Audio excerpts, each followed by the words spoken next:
Hello everyone, I'm Elisha Krause, and this week on our Washington Examiner Newsmaker series, I am excited to welcome podcaster of the Rubin Report, author of Don't Burn This Book, and founder of Locals.com, Dave Rubin. I'm going to talk to Dave about a lot of things, including the California homeless crisis, the exodus from this state to places like Texas, and whether or not he plans on running for governor.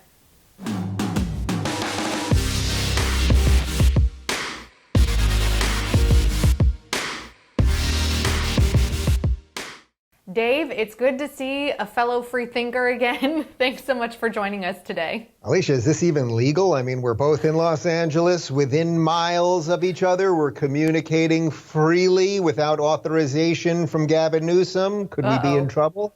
I don't know. I'll just say that outside the Krause house is really the French Laundry or Nancy Pelosi's hair salon. I mean, I haven't had a manicure in a year. I am desperate. I don't know about you. I mean, you can get the manly manicures. I don't know if that's something you ever do. I clip my nails on my own. Just did them yesterday, by the way. Did not get clearance from big government. I just went in, clipped them in and out real quick. Nobody was harmed. And we're also both mask free. When I did Daily Wire's Backstage last week, I had to go get a negative COVID test before I could go to the studio, but then I still had to wear a mask unless I was on camera. It's just, these regulations are ridiculous and making me wonder, why the heck aren't more people moving to Texas? But we'll get to that in just a second.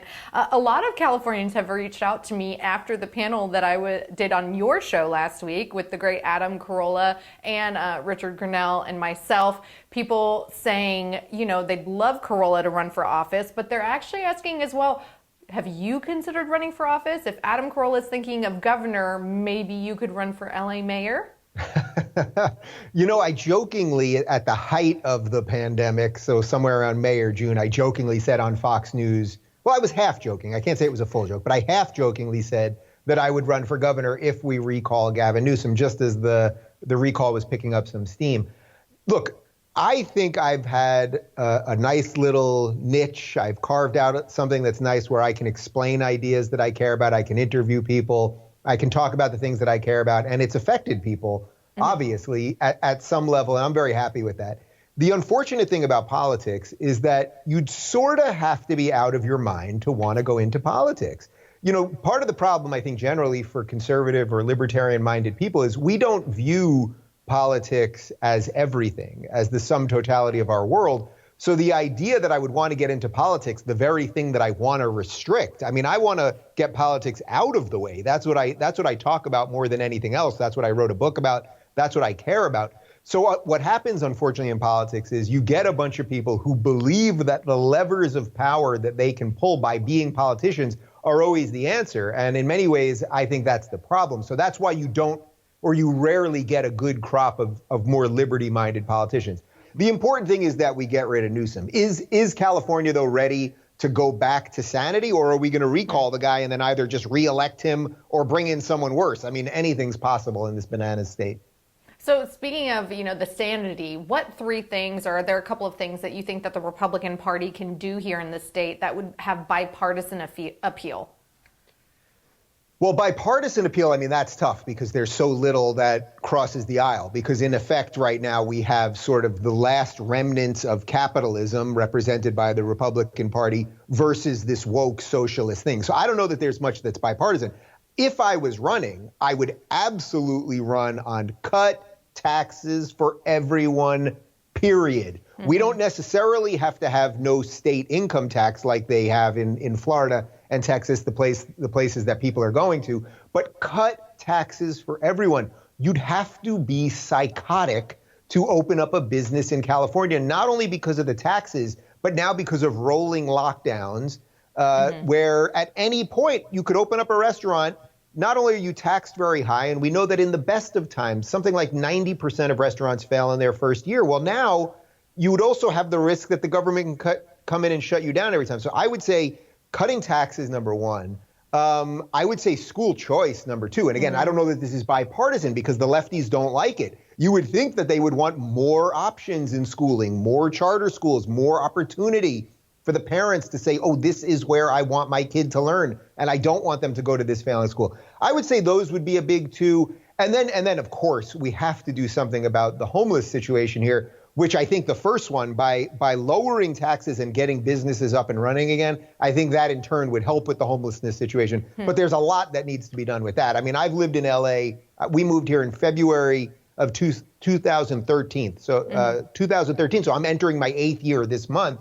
And in effect, it's just gotten so much worse. You don't need to show me numbers. I can see it.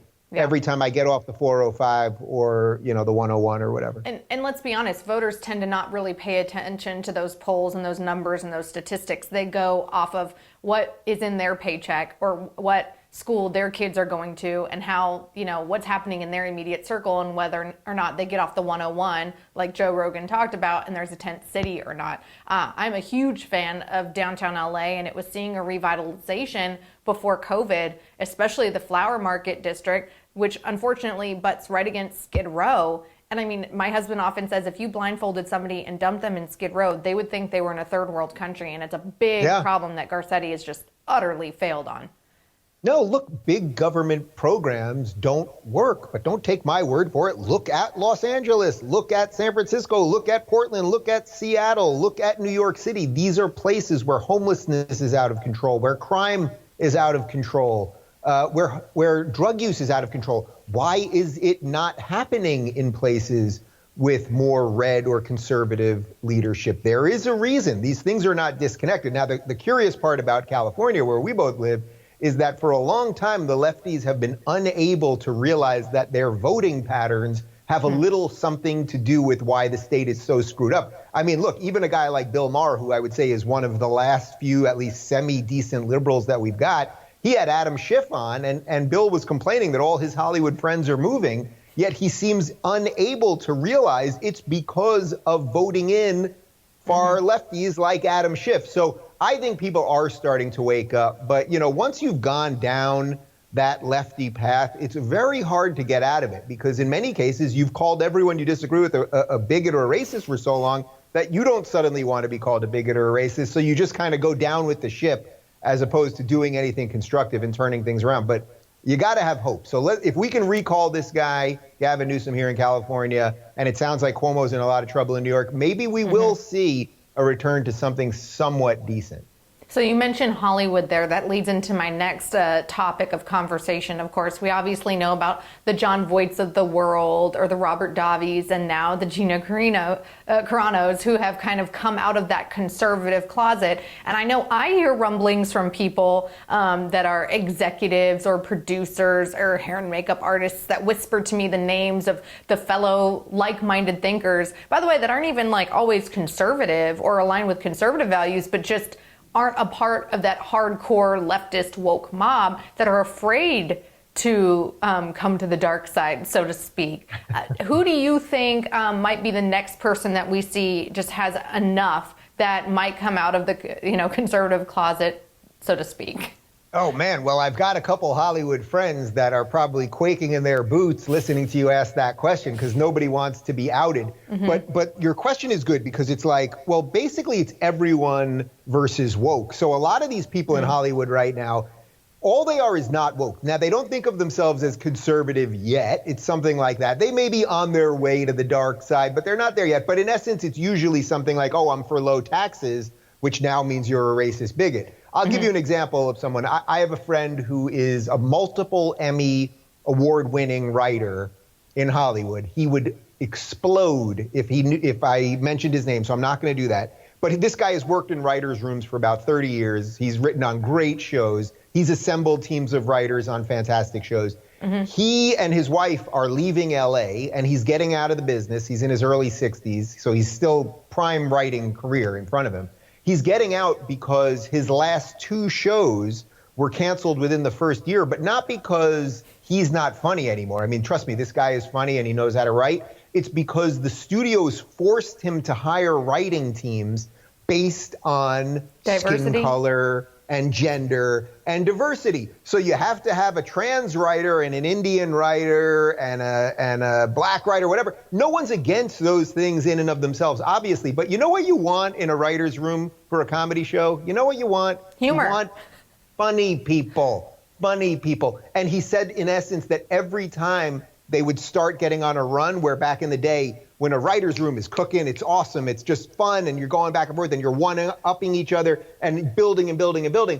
What he would say is everything that happens in this writer's room is you lay out a joke. Okay, who is offended? Who might it offend? What's the audience going to say? So in essence, they've destroyed comedy, and that's so consistent with everything that they've destroyed. There is a movement, as our friend Ben Shapiro would call it, there is a movement of disintegration in the United States right now, and I don't think any of the decent liberals or anyone short of like really the conservatives have any defense against this thing. And speaking of the movement and the things that they are against, it's not just humor anymore. Apparently, it's my first grader's Dr. Seuss reading list that now is equivalent to Nazi propaganda. Dr. Seuss is being canceled. You referenced on your show the other day that I guess you're going to have to like put those books like somewhere hidden for when the burners come. Alicia, Dr. Seuss, the beloved Dr. Seuss, we all thought he was a good guy until the woke decided he was a bad guy. He's written at least 39 books. 6 of them, mostly from 1937 to about 1951, have now been, they won't be published anymore. I mean, it's complete, ridiculous, abject nonsense. But I have one of the books that was not taken out yet. It has not been taken out. This is Oh, the Places You'll Go, which many kids over, usually when you graduate, it's like a gimmick to give to a kid because in essence, a young person, because in essence, this book says, hey, you're going to go out into the world. Go get it. You've got a brain in your head and feet for your shoes. Go make something of the world. In many cases, this is the most dangerous book. This is the most anti-woke book because it doesn't make excuses for you. It says, oh, there's a world out there and you have a chance through your skills and hard work to make something for yourselves. They don't want that message getting out there. So I'm keeping this because I'm going to be able to sell it for like a cool $2 million one day. I'm sure, actually, it's very pro-capitalism and individual liberty, that book. How dare Dr. Seuss write about it? Freedom, man. Freedom. Go get yours. I'm going to go buy 4 copies from Amazon before they take it down like Ryan Anderson's book. I think you and I, we're in the news cycle constantly. We're on social media constantly. We see things happen that we're like, uh-oh, they're going to come for so-and-so, right? I have to confess, some girlfriends and I, my fellow Lady Brains co-hosts, were like, really? They're going to go after Gina Really? Okay, good luck with that. And it worked. I mean, it's surprising, it's shocking, and it's upsetting even to people like us that are so plugged in. I'm almost afraid to guess who might they go after next. I mean, anyone and everyone. That simply is it. Unless you wish to bow forever as a wokester, they can come for you. And by the way, that's design. That's a feature, not a bug of this thing. It wants everyone to be afraid. So I've often likened it to a hostage situation where basically you have like 20 people in a circle, and in essence, they all have a gun pointed to the other guy's head, and everyone's just constantly waiting to go, who shoots first? Maybe I should shoot first because otherwise I'm going to be shot. And look, this is the classic example of a snake eating its own tail. It will destroy itself. And the question for all of us who wish to remain free and in a society that values plurality of thought and open inquiry and all of these things, the question is how much destruction can it wrought as it burns out? I don't even think we're close. I don't think we're close yet. I think too many people still have their heads buried in the sand. But where is the energy from this thing coming? Where are the good liberals that used to stand up for freedom? Instead, we've watched the ACLU become a progressive activist organization. And it's everyone versus woke. It doesn't mean that if you're a liberal, you have to agree with everything a conservative agrees with. It doesn't mean you have to agree on abortion. It doesn't mean you have to agree on foreign policy or taxes. But there is a bigger enemy, and that enemy is the woke thing, because that is here to destroy everything. The other people, it's like, let's disagree about politics the way we have for 200 years. That'll be just fine. That would actually be very refreshing compared to what woke is sending throughout the system right now. So final question. Of course, this week we saw Texas Governor Greg Abbott release the statewide mandatory mask wearing. He said that businesses can open to 100% capacity and encouraged counties and cities and locales to kind of make their own decisions when it comes to the pandemic response here. Had a lot of people in California and New York going, wait a second, if Texas and Florida can do this, why can't we? Do you have an argument for why free-thinking people should make a move to California instead of away? Well, I can't I can't make an argument for anyone to move to California. I mean, no, like, yes, the weather's nice. So if you want to pay high taxes and be ruled by morons, then yes, you should move to California. If I was someone in Florida right now, I would be very wary of all of these, California people coming in here and bringing their bad ideas. Hopefully they understand why they're leaving and they'll stay out. But I'm going to go out on a limb here. And I know, Alicia, I am a radical freedom extremist. I'm going to go out on a limb here and say that no spike is going to happen in Texas. They'll try. The media will try to make it seem like all hell's breaking loose there. But there's going to be no meaningful spike. And guess what? When he says that we're not, that we're eliminating the mask mandate, if you want to wear a mask in Texas, continue to wear a mask, thus protecting yourself. But the idea that the government can keep us all safe is a very, very scary idea that, remember, it is now the beginning of March 2021. In March of 2020, we were told 2 weeks to flatten the curve. It's literally a year later. So it is time, and I think everyone in Texas will be just fine, and they may have other people like us on the way. Dave, thank you so much. Stick around for a while because California needs you, and I hope to have you back soon. My pleasure.